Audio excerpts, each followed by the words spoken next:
Ladies and gentlemen, rent has been paid. MrBeast has finally responded to the allegations in an interview with Oompaville. 2.5 hours? Goddamn! Now, this is quite a sizable interview that I watched literally the minute that it came out on stream, and I had about 3 hours of sleep to think it over and to process it. And so what we're gonna do is we're gonna go over each of the individual parts that I think are interesting in terms of his response. I'll cover some of his good responses, some of his bad responses. The main idea of the video is trying to make this a lot shorter than the interview that actually happened, and just give you guys the major responses that Jimmy gave, talking about the fact that it sounds like he's going to be suing Dogpack, and a lot more. I'll also kind of shortly cover some of the other big responses that he gave, which we kind of already expected. For instance, like the chocolate and whether it's ethically sourced. Last thing before we jump in, consider giving this video a thumbs up. It helps me out a great ton. If you're new here, enjoyed how I'm doing it, please consider subscribing. But regardless of if you do either, thank you for watching. Starting off with one of the first questions asked to Jimmy, why was he quiet for all this time? And he pretty much goes into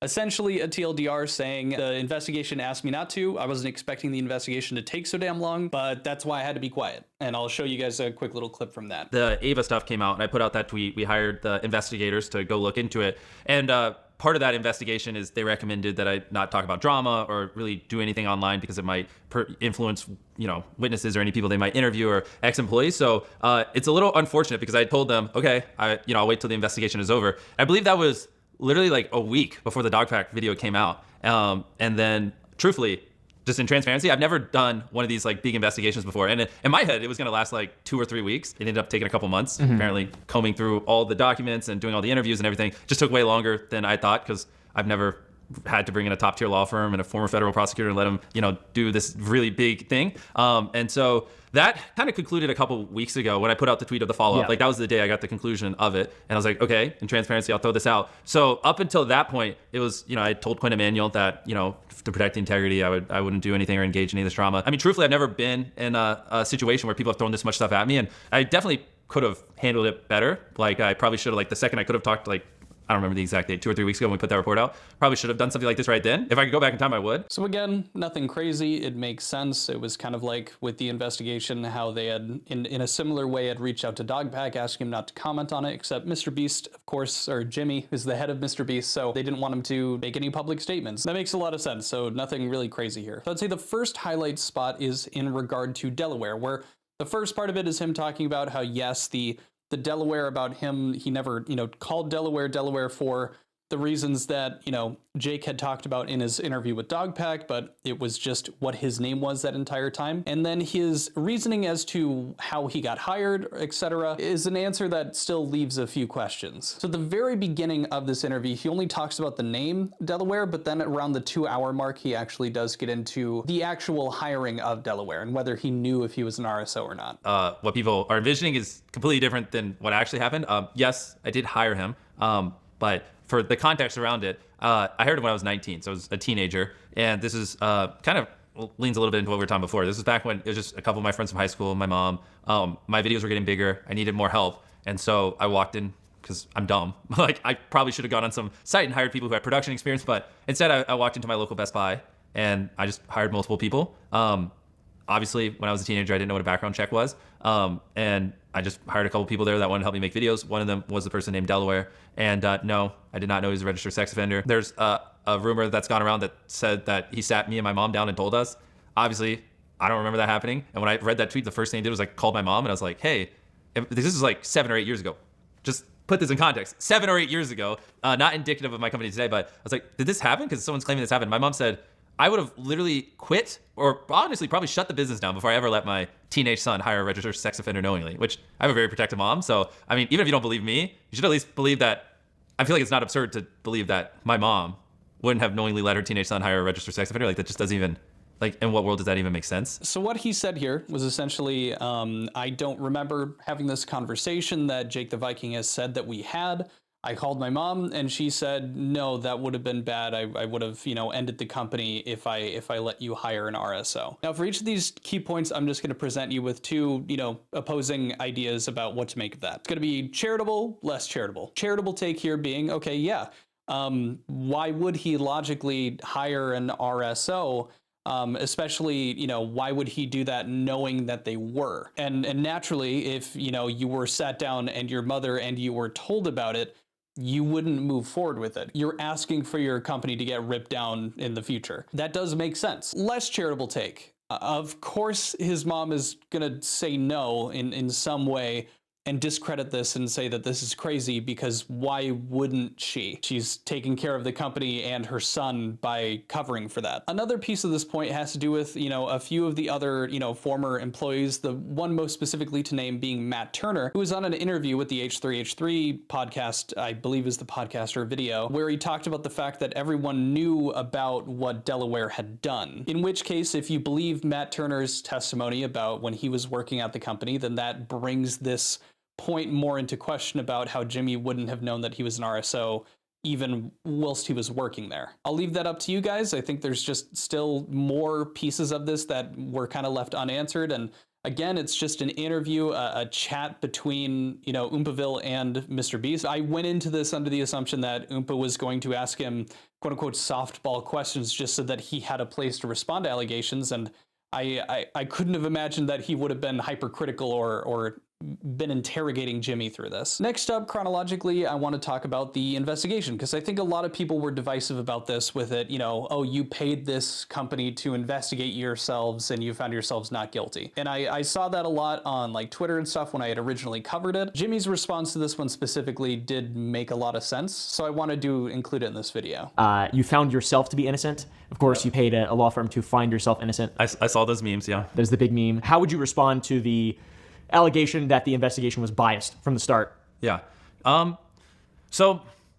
First off, to just set the foundation, I think a lot of people are saying, oh, of course, Jimmy did an internal investigation and found himself, they didn't find any wrongdoing, which is also not true, which I assume we'll go into that more later. They did find some wrongdoing, just not in regards to like the serious Ava allegation. So that's a, false truth. And then on top of that, it wasn't an internal investigation. It was an external investigation, which was clearly laid out in the things we showed. Yeah, a third-party investigation. Yeah, exactly. And so, I mean, it is a little bit of a, like, a lot of people I saw were saying like, well, you paid them. And it's like, well, yeah, top tier lawyers and federal prosecutors don't work for free. So I have to pay them. Yeah. So I don't really know how to debunk that one. I mean, it just is what it is. But yeah, we hired Quinn Emanuel, which is one of the top law firms in the world. Like, I mean, it was very expensive, but I intentionally picked them because they have a reputation and they're not just going to destroy their entire business to be biased towards me. You know what I mean? Again, just realistically, it makes sense. Why would Quinn Emanuel throw away their entire reputation just to defend a guy for a little extra cash when realistically, whatever extra he was going to send them isn't going to make up for any of the clients that they would, potentially lose if they did do something like this that would anyway question their credibility. So I'm just going to do a rapid fire of the ones that, I don't find important enough to actually fully cover and show his answer. He talks about HR problems where he effectively says a company his size, it's bound to happen, which is true. But then he follows it up with saying like his job as the CEO is to make sure that you're not fostering that in the environment, et cetera, and that you're, acting on it. I agree with the points he makes. I think the points that had been made prior were about it being a toxic work environment, etc., and just kind of like the level of intensity that you have to work. I mean, there's a lawsuit out right now for unpaid wages, but that could be unrelated. I think his answers made sense. You can get into the semantics of it, but for the sake of just getting you guys the information, that seems to be the most important. It just didn't seem that crazy of a response, and it just does logically make sense to a large degree. If you want to discuss more of these points in depth that I don't cover, check out the Discord. I'll throw the link in the comments. He covers his mom being the head of the HR department. She had been doing that when, the company was first kind of blowing up, and now she's not the head of the HR department. They talk about the no doesn't mean no policy, which we've kind of already fleshed out multiple times as understanding, what that means and what it doesn't. And then he covers the CGI. Again, I really don't think that's important for most of the people that are here right now, so we'll just move on to the next one, which is the CGI hospital, which he had an interesting answer for. There was an allegation that you used CGI to create the impression that you guys built a hospital, part of a hospital, in order to deceive viewers or manipulate them into believing that you did more than you actually did. Yeah. Tell us about that. Yeah, no, that's a great one.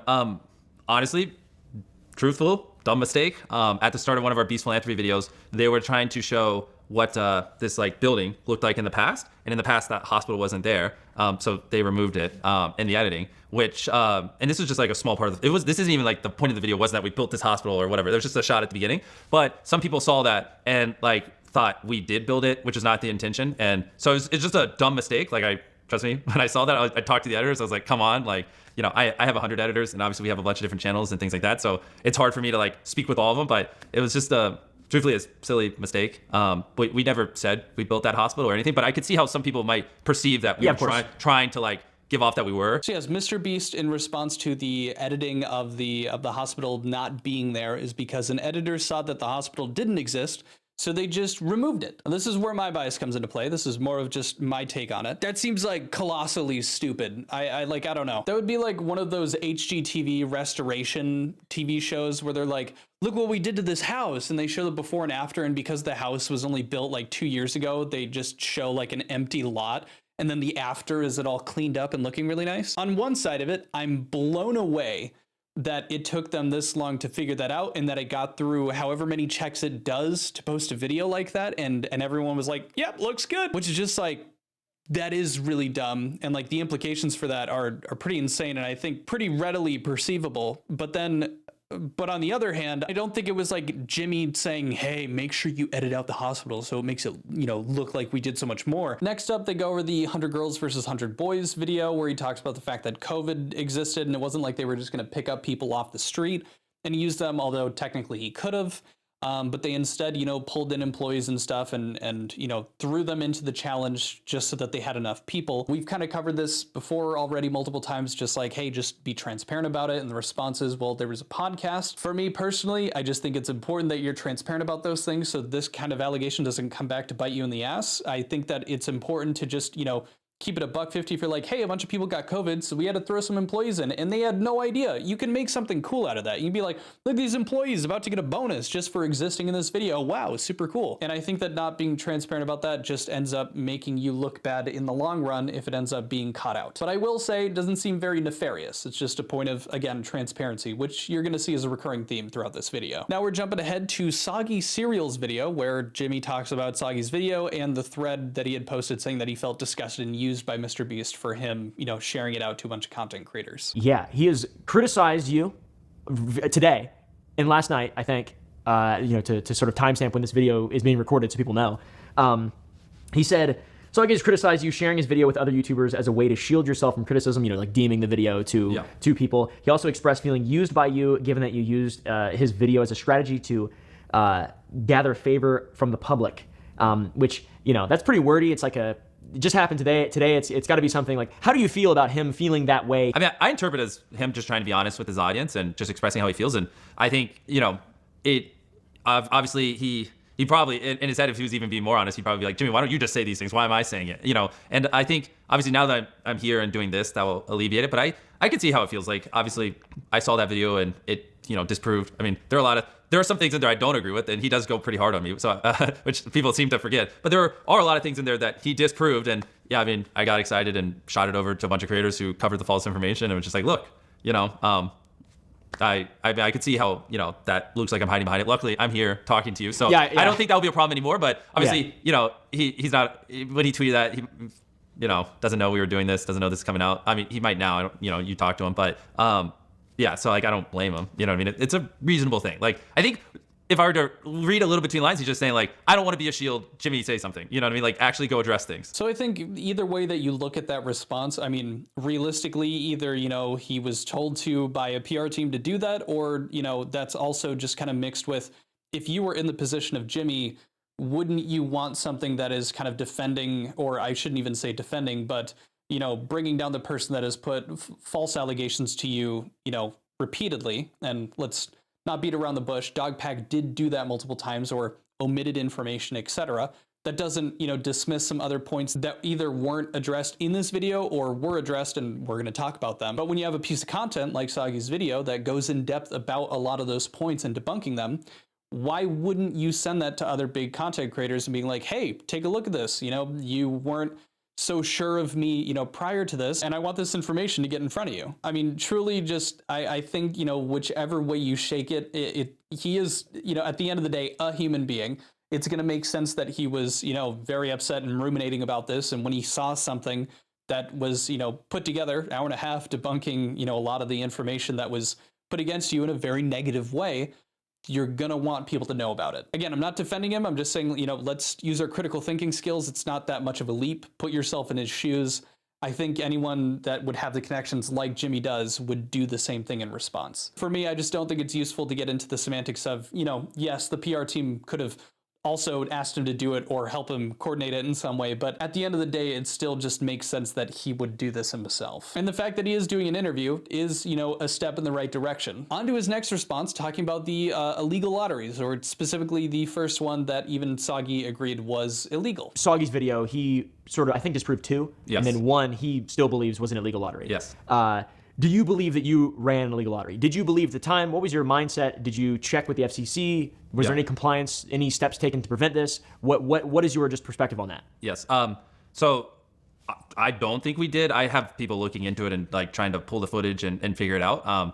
He disproved the 2, which I mean, those were crazy. I don't want to just like speculate. I have a team looking into it. I don't think we did though. But regardless, just to be truthful, if people want a refund or think for whatever reason, like we did something wrong, like I'll send you a link that you can just put in the description where they can get a refund. Maybe just throw it on the screen here. At the moment, that's all I really have to say. Maybe I could do a follow-up in the future. I'm trying to, dig up all the footage from that live stream. This was like many years ago. Like this isn't like something I did 3 months ago. Yeah. So he just kind of says they need to get the footage. I thought that was publicly available. Like I could be wrong, but I thought that was just out on the internet, on the Wayback Machine at the very least. If I'm not mistaken, I believe they privated some of these live streams, etc. But yeah, I mean, it doesn't make sense that Jimmy would just openly admit to the fact that they ran an illegal lottery, because then maybe they would face criminal charges. But they said if you feel like you were scammed in any way, they've provided a refund link in the description below, as well in a Google document where they prepared a bunch of the extra information that Oompaville asked MrBeast to present. Things like the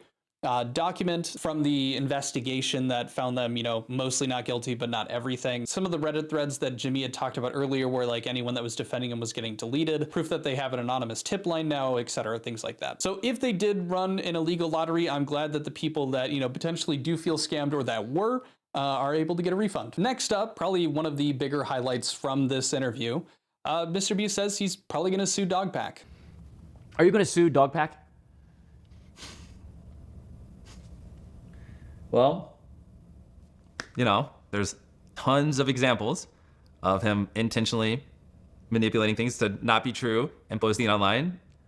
Tons and tons and tons of that. Soggy has basically an hour and 27-minute video, and an hour of it is just flat out proving manipulation and lies and caused a lot of harm to my businesses. I mean, I've literally had people pull out millions of dollars and then tell me it was directly because of his video. Don't worry, I instantly was like, can you send that in writing? So, if I win a case or anything, I can directly point damages. No reason why. So, I mean, it's just unfortunate. Like, I don't want to be put in this situation, but probably gonna have to. I mean, it's just, I mean, what do you do if someone's just spreading misinformation about you and, just causing harm to your business and like getting it to the point where you might have to potentially fire people because it's costing you so much revenue? It's like, it's not fair to the people in my companies. You know what I mean? It's just sad, it's not a thing I take joy in, but right. Yeah. So, okay. So yes. They're not done drafting it up, but once they're done, more than likely, yeah. Okay. So there you have it. I, like many others, was assuming that if they were going to, they would have done so already, after sending the cease and desists. But again, most of us aren't fucking lawyers. So why would we know? It sounds like Jimmy, like he said, is having something drafted up and maybe suing Dogpack, which, I mean, it makes sense based off of what they have. I mean, they would have done a hell of a lot more research into Dogpack than pretty much any of us did outside of Soggy, and even then they're for sure would be doing more research when they're going to court about it. But yeah, pretty insane. I guess we'll find out if that ends up reigning true in the next couple months, if it's public. Next up, he ends up talking about the crypto fund, which I don't really think was addressed in any like useful way. It was just kind of softball. He was like, it's managed by a crypto fund. I can't click the buttons. I have someone else doing that for me. It's an entire team, etc., etc. I am absolved. It was not a satisfactory answer, and I think Oompaville's team noticed that, and so they actually end up calling him after this interview was done, and they included it at the end of the video. And that's a very juicy bit. Now there's a lot here, so the clip might be a bit longer, and you're gonna notice from Oompa even towards the end of this that he wasn't super satisfied with some of these answers. And I'm going to give a little pushback myself because some of it doesn't even make sense to me. So specifically, Oompaville's gonna ask him about his tweets that he had made, like super question mark, or the comments that he made on the podcast with Logan, etc. And these are going to be the responses to those things specifically, as well as the fact that they sold a bunch of Eternity tokens when they were running a charity with an NFT auction at the same time that had been using the Eternity token, which is why there was a conflict of interest. He sponsored the token and then he sold it during the charity. Yeah, I did say that in the podcast, and I obviously did not press the buttons like I've been saying. I didn't pick what punks to buy or anything. Gary Vee, like I said on that podcast, called me and a bunch of other people, said crypto punks were the next big thing. I thought it was pretty crazy, but the first thing I did right after that is just called the guy in charge of the fund who invested my money and it's other people's money as well, and just said, hey, Gary Vee, you seem very passionate about these punks. You should look into it. If it makes sense, buy it. And so, he did the research, picked what punks to buy, bought them. I don't even truthfully know how to buy punks. I've never bought one, like me personally. Okay. Like I've said, I don't have access to that wallet. So, in other transparency, like that's kind of high level how it went. But if he was like, oh, this is a shit investment, then he wouldn't have bought them. So he was the one who was doing the buying and selling and managing things. Okay. But you did make some decisions to buy or sell in the Wu-Tang Fund. Yeah, I just told him like, hey, Gary, like in transparency, Gary called me about CryptoPunks and said they were cool. Look into it.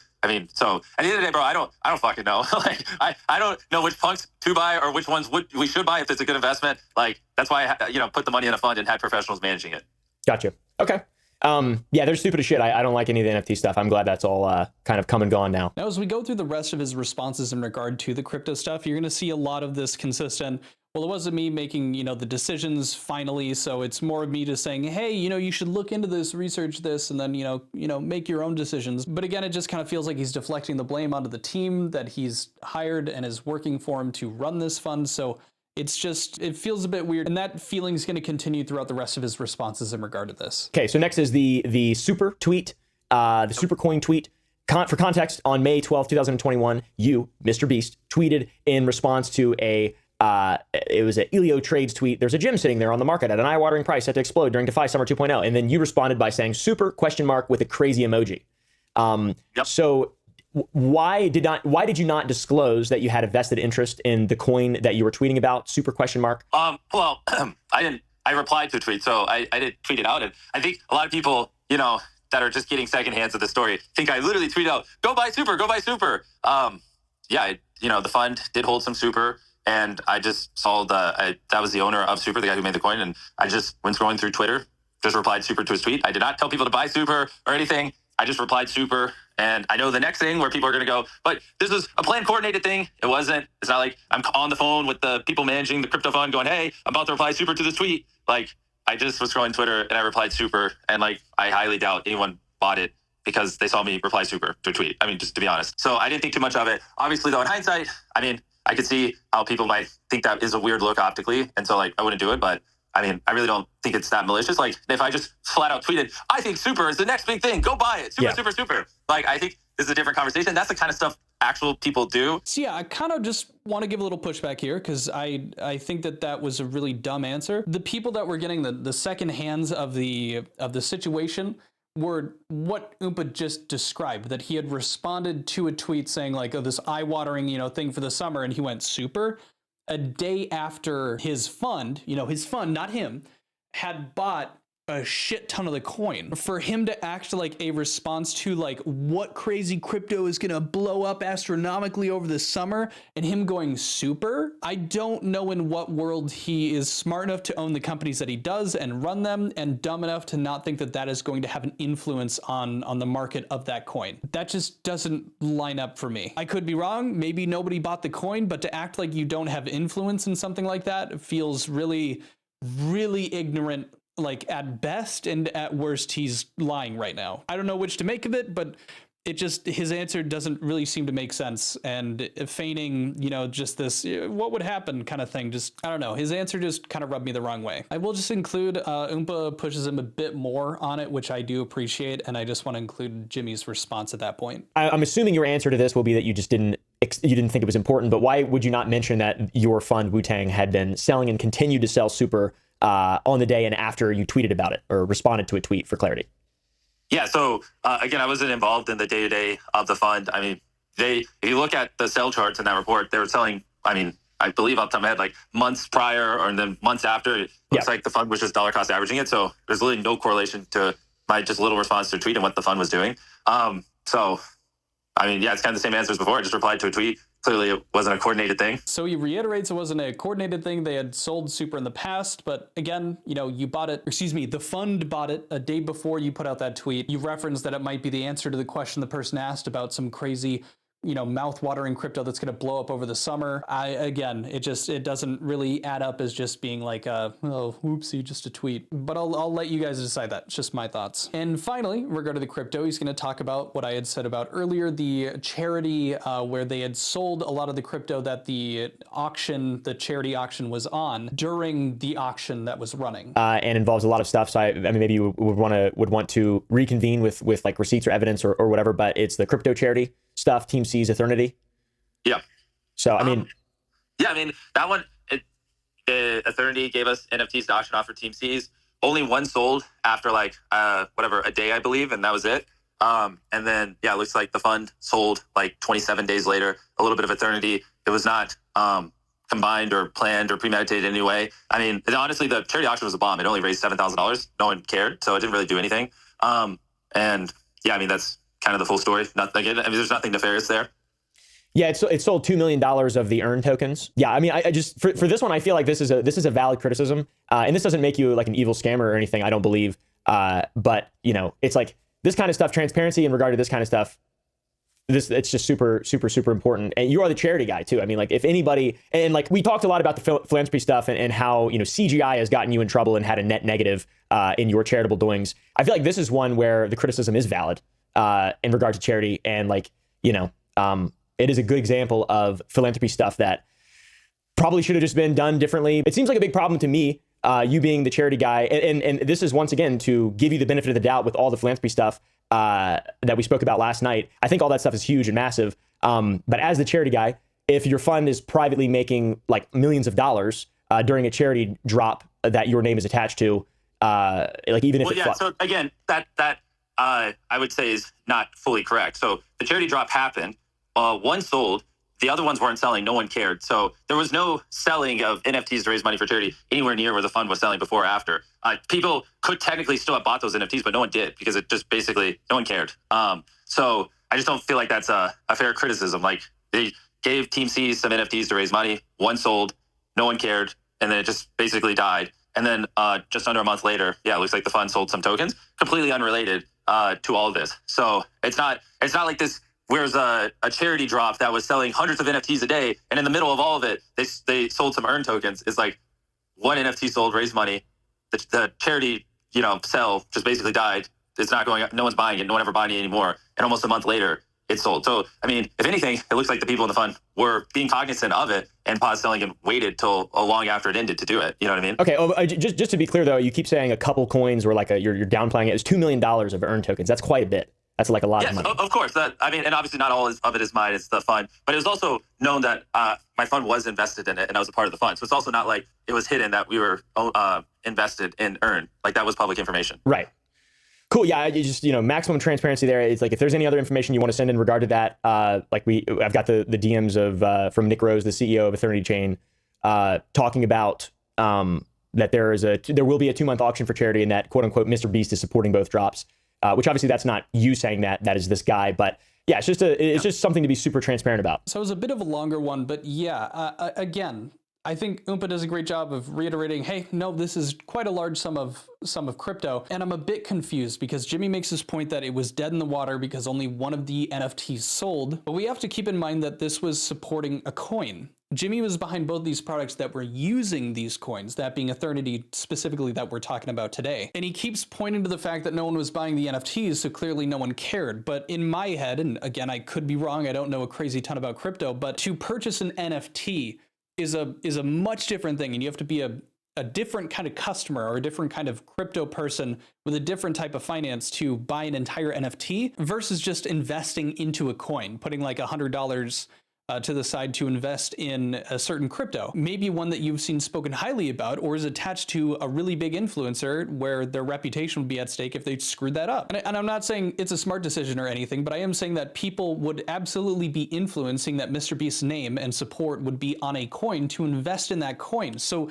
during the auction, when, the name connected to that auction, that being MrBeast, is such a well-known name and is still fresh in people's minds, they're going to invest in the coin price is going to increase, unless of course, someone proves me wrong, and we could probably just look at that chart, then they would have a reason to sell it, and they would make money off of putting their name on a charity. And I think that's the point that Oompa's making, but Jimmy's really combative about it and like makes the point that since no one was buying the NFTs, then clearly there was no issue there. And look, they waited 27 days. They waited halfway through the charity. But again, you put your name on the coin too.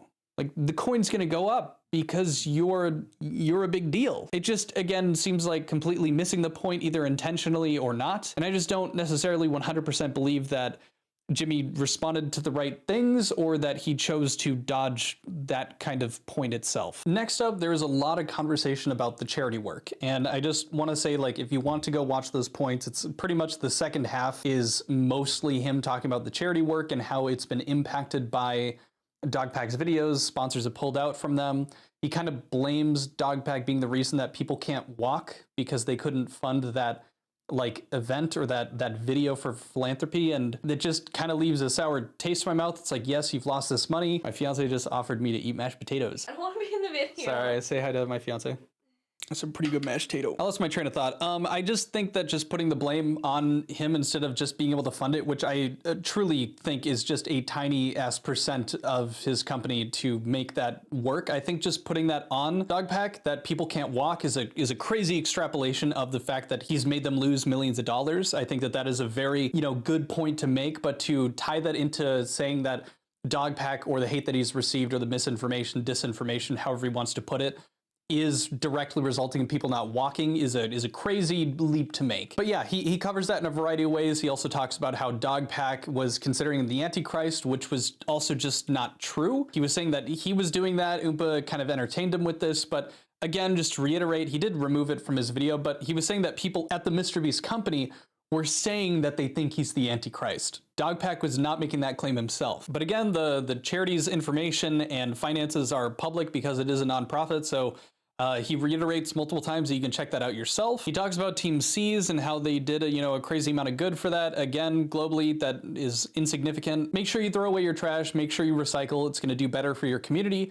But at the end of the day, again, we are not even close to the major polluters on this planet. One of the major contributors to plastic pollution, that being Coca-Cola, sponsored them for their events, so I really think that we should keep that focus on them more than us making sure we do better. I've gotten some pushback on that. Again, not telling anyone to stop throwing away trash or stop recycling, just saying that trying to put the focus on the consumer is not even close to as useful as pointing it to the companies that produce it the most. Hot take, hot take, hot take. They bring up what charity does Jimmy do off camera. He makes mention of the fact that for the Making 1,000 Blind People See, they didn't, film 800 of those surgeries being done, which is, good work. He pointed out the person that won $1 million who had, was a completely random subscriber. He ended up paying him a couple grand a month just to make sure he could adjust to the new lifestyle. I guess that's good too. He doesn't make mention of like donating to any charities. I don't think we need to be, picky about that. I don't think it really matters. I really didn't think this was like a major point to be made. I think using the charity as a shield against criticism, which is brought up to him, again, like no matter what he says, it's just kind of like how it ends up, shaking out. Like, of course, it's going to make them look better because he's doing it. I don't think it's a really useful thing to argue because it's just like, well, yeah, I mean, if he was just some invisible no-name person doing the philanthropy, that would be great. But realistically, that's just not what's going to happen. And I think using it over and over to talk about how much they're doing for good in the world is, kind of a shield. Whenever you're, put up against an allegation, they're like, well, when we receive criticism like this, people can't walk. Okay, what? I mean, if we're going to talk about defending yourself with, the philanthropic work you do, that's kind of a clear-cut example of trying to say that people can't walk because you're receiving criticism. That is you defending yourself and making people feel bad because you can't do your philanthropic work because you lost, millions of dollars. I don't know. I could be wrong about this. I could just be stupid. Let me know what you guys think. But yeah, moving on, he makes a point about using slave labor, child labor. That is a very big point. That is like truly, I'm upset that it got, spun in such a way, and especially it's just a Google search. And I screwed up on that. And honestly, I will be removing my video talking about that. But he makes a good point and shows a very clear effort in knowing the intricacies of how that works and making sure that they pay those people appropriately that are working for them. And he's working with a company that strives in making sure that they don't use child labor, etc. Then they talk about the mold in Lunchleys, and he pretty much just reiterates like, yes, of course it gets shipped out without any mold being in it, which was kind of the point that other people were making already, is that realistically, yes, it has to go through quality assurance before it leaves the warehouse.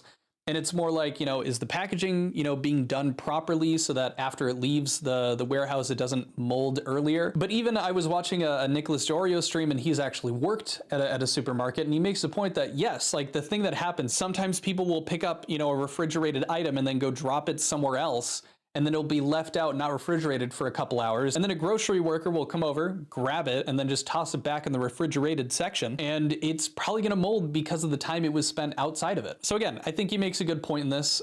Truly, if you look up any other product, you're gonna find that it is also moldy. So I think that kind of soundly, rebuts the moldy Lunchly stuff that's coming out. Next point that I want to cover is his response in regard to Jake Weddle and the war crimes thing about him and his experience in the isolation challenge that he had taken. Jake Weddle was the person who competed in one of my videos. The video was, we built a room in our studio, and then the challenge was every day you live in this room, you win $10,000. And then it was like kind of like a white padded room. There's like a pool table, a bed in there, bunch of other items, blah, blah. And let me just gather my thoughts on this one. How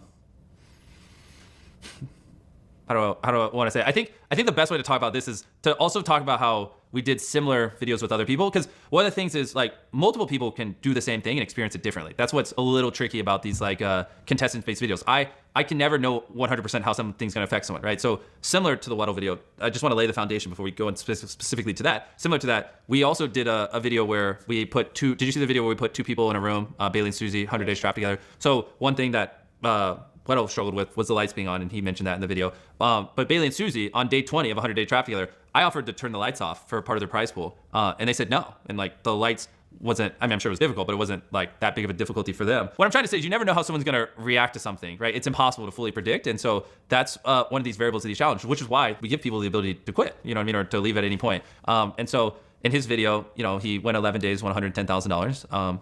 Right? I believe it was 11 days. Yes. And then he decided to quit on that day. And, he mentions this in his video, like around day 11 or 12. I don't know what the day is off the top of my head, but he was struggling. And so we did turn off the lights. We sent a psychiatrist in there to check in on him. And we were like, yeah, he's not doing too well. And we ended the challenge and we paid him. Didn't go long enough where we got a video, so we didn't end up uploading it. That's why we allow people to leave these challenges. Like my goal when doing these obviously isn't to like, break people mentally or push them past their limits. It's just to like create an environment where they can challenge themselves and do something interesting or cool. And then when they've had it, like leave, you know what I mean? So he compares it to a separate challenge that happened to start and then talks about, he wasn't trying to mentally break anyone, et cetera, et cetera. My issue is that those two situations are, different. The way that they ended up being conducted, from what we understand, there were more visits. There was another person involved, so you had someone to consistently talk to. They, got to repeatedly, try to cover themselves with, trying to block the light and stuff. I believe in Jake's video, he talks about, asking them to turn off the lights, and they are different problems for different people. I don't think it would have necessarily been an issue to not get those time lapses of him sleeping when he clearly wasn't able to sleep because the lights were on, that they just shut him off for when he was trying to sleep. The people in the video did express some, discomfort with the lights being on, and they were trying to block out the light with their pillow blankets. And it's also avoiding the point of him either being forced to solve a Rubik's Cube or, walk a marathon, which he ended up walking a marathon and it fucked up his feet. He didn't have shoes. Another point is like, yes, again, we've covered this multiple times. It is a voluntary thing to do. You are making a ton of money. But again, there are a lot of pressures that are at stake there, especially with Jake Weddle, wanting to get to do another video, wanting to, make sure that they have something to go off of so it doesn't just feel like wasted money. So he gets to come back and do something like this because the money was very important for him. It's very important with that kind of money for pretty much anybody. So to just chalk it up to some voluntary work where you can just leave at any time just really seems to minimize the situation and what's at stake for the people involved, that it just, again, leaves a bit of a bad taste in my mouth. But I know that there are two sides to this. Even Oompa agrees with him. It's completely voluntary work, so why wouldn't you just step out at any time? I'm not really here to have that debate. I'm just trying to tell you guys what was said in my initial thoughts. But yeah, he also jumps in on the fact that yes, after Oompa asked him, he did send money over to Jake because he needed it. They felt bad. Take that however you will. We don't need to theorize as to why that money was sent. I think that's already been hashed out multiple times in multiple different videos. And if you're watching this, you probably already know what I'm talking about.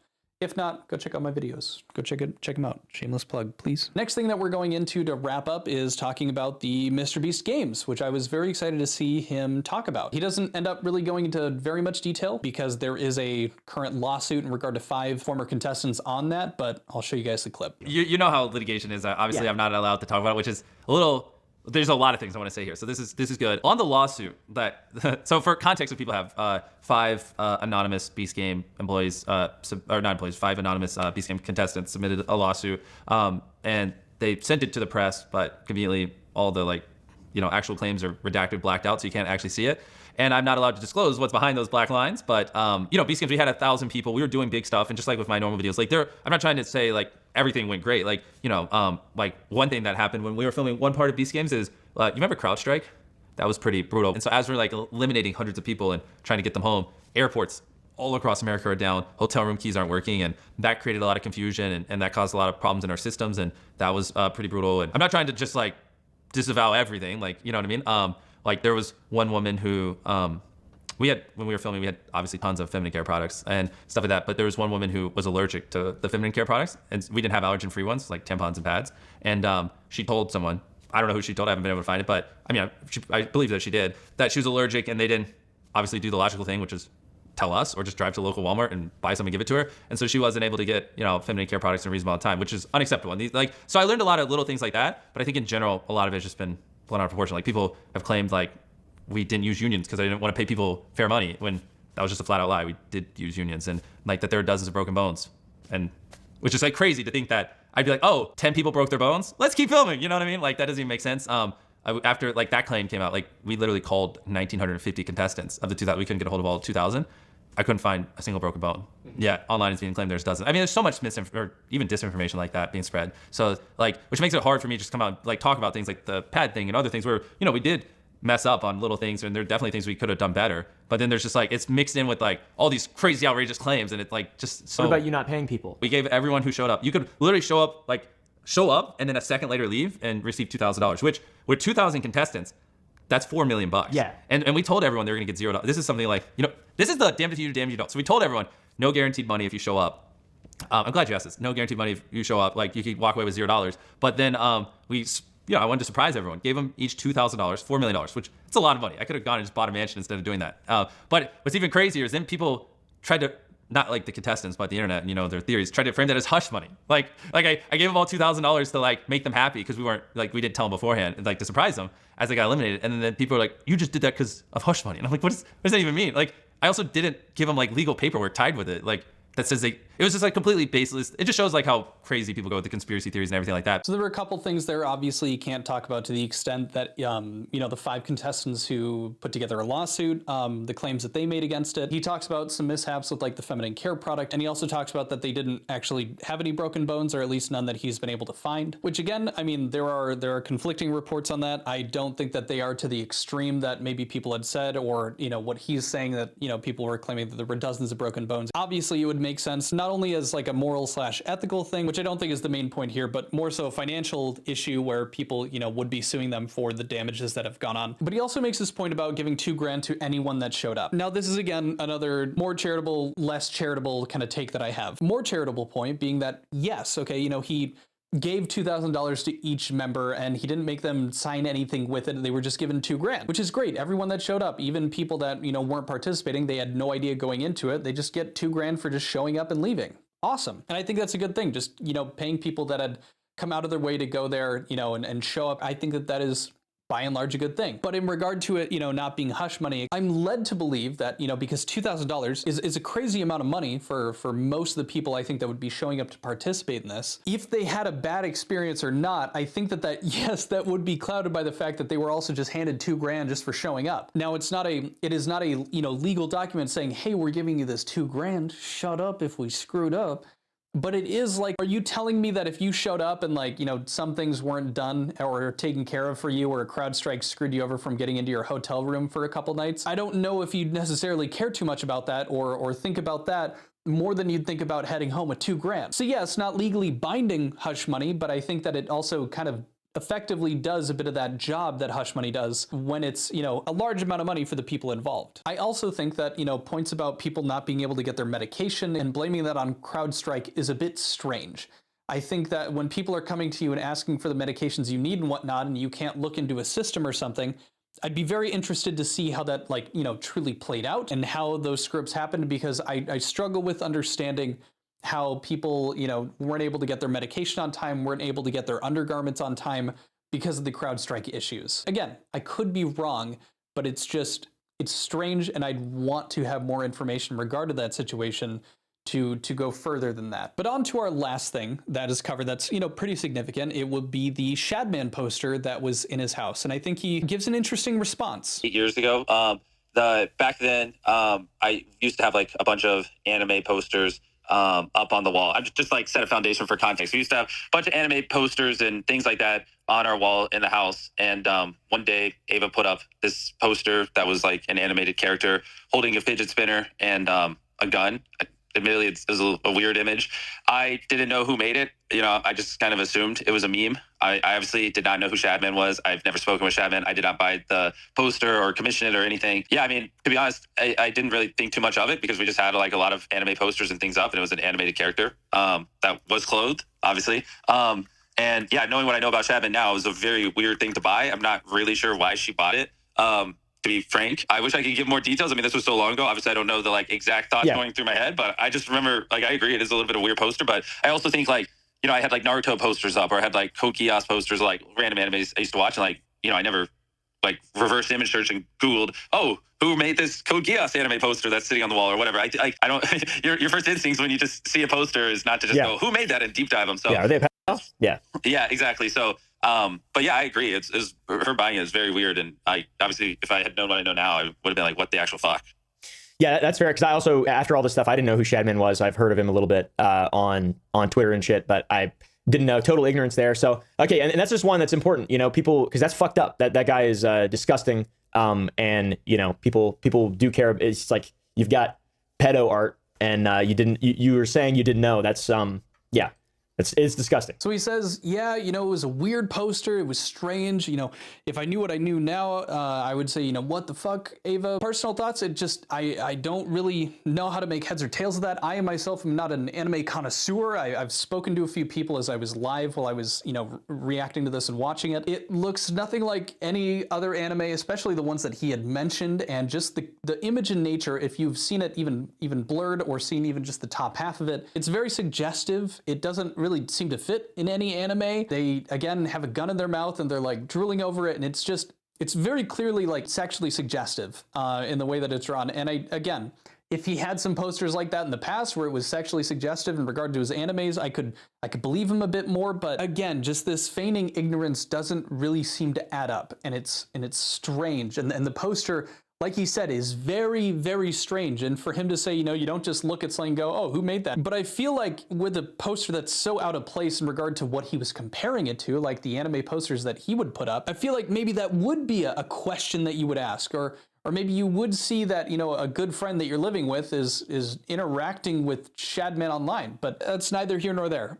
Charitable take, he didn't know what it was and he just, you know, let it up and found out later that it's disgusting. Less charitable, he's covering himself right now by saying he didn't know what it was or what it had to do, or that he wasn't, you know, at the very least curious about it. And I don't mean curious in some weird way. I just mean like, you know, what is that? Why wouldn't he ask a question? It seems really out of place. If he knew to the full extent what it was, I think that he would have the mind and intelligence to go, hey, get that off the wall if we're gonna be recording a video. So it's just, again, it's a bit of that back and forth. I think there truly does exist some sort of legitimacy to not knowing, not understanding, but it seems shaky in my personal view. But that pretty much wraps up the entire thing. I do just want to make note that there are quite a few points that were not covered in this video. Now, I do admit that some of the things that I'm going to bring up right now, and I'll point them out as I go, could be chalked up to just the fact that legally, they probably can't talk about these in great depth. And that could really just be chalked up to what can and can't be said on camera about these kinds of things. Shout out to DZekin on my Discord who made this list in conjunction with a few other people right after I had gotten off the live of reacting to this. They did not cover anything in regard to Lakoya, which again, as I pointed out earlier, I think could be legally, there's a reason why.